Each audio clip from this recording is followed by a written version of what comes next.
Cold Cold Heart is a self-contained adventure that retells the familiar Mr. Freeze origin story, but sadly it seems to have virtually no interest in putting a new spin on it. It begins in the absurdly cavernous Wayne Manor and then briefly returns to the Penguins Club, but the bulk of its 2 hours takes place in a pretty generic gray and blue cryogenic research lab. It puts you through a few Predator encounters, one of which is pretty tough, and the usual brawls with a good variety of enemies. My favorite thing in Cold Cold Heart? The new Freeze Ray Thugs. They'll encase you in ice if you hold still, but their attacks can be turned to your advantage if you dodge at the right moment. The new thermal batsuit looks pretty cool, in that whole Batman needs a custom suit for every situation sort of way. It unfortunately doesn't change how the shock gauntlets work though. They still pretty much defeat the purpose of this otherwise excellent combat by letting you just punch everybody in the face. I continued to avoid using them.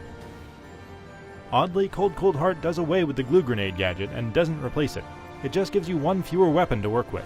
The boss battle with Mr. Freeze is mostly a retread of what we saw in Arkham City, but a bit tougher. It's a good fight, if nothing terribly novel, except for the icicles you can drop on his head. After that, there are a handful of new collectibles in the form of frozen citizens that need thawing, but it actually doesn't allow you to revisit the northern part of the Gotham map.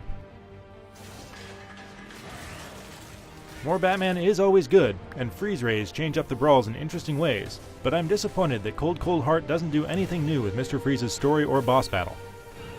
For more on Batman Arkham Origins, keep coming back to IGN. No! No!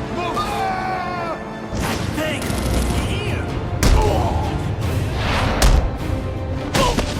Now you're in!